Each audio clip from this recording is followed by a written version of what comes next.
चुप आगे बढ़ो, हम चुप आगे बढ़ो। दिल्लीमध्ये शिक्षणतज्ञ सोनम वांगचुक यांच्या नेतृत्वाखाली सुरू असलेल्या आंदोलनाला पाठिंबा देण्यासाठी बीडच्या केज शहरात नागरिकांनी निषेध मोर्चा काढला आहे। नीट परीक्षा प्रकरण, शिक्षण व्यवस्थेतील कथित भ्रष्टाचार आणि विद्यार्थ्यांवरील अन्यायाविरोधात हा मोर्चा काढण्यात आला। यावेळी विद्यार्थ्यांवर झालेल्या कथित लाठीचार्जचा आंदोलकांनी तीव्र निषेध केला असून केंद्रीय शिक्षण मंत्री धर्मेंद्र प्रधान यांनी नैतिक जबाबदारी स्वीकारून तात्काळ राजीनामा द्यावा अशी मागणी करण्यात आली आहे। नीट पेपरफुटीच्या प्रकरणामुळे विद्यार्थ्यांचे मोठे शैक्षणिक आणि मानसिक नुकसान झाले असल्याचा आरोप आंदोलकांनी केला। त्याचबरोबर दिल्लीमध्ये आंदोलन करणाऱ्या सोनम वांगचुक यांना जबरदस्तीने रुग्णालयात दाखल करण्यात आल्याचा आरोपही यावेळी करण्यात आला। केज शहरातील भवानी चौक येथून या निषेध मोर्चाला सुरुवात झाली।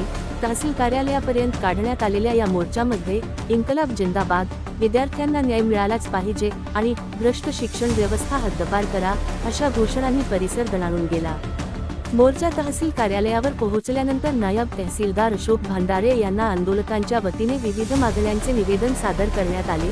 या मोर्चामध्ये हनुमंत भोसले, हनुमंत घाडगे, भाई मोहन गुंड यांच्यासह विविध पदाधिकारी, कार्यकर्ते आणि नागरिक मोठ्या संख्येने सहभागी झाले होते।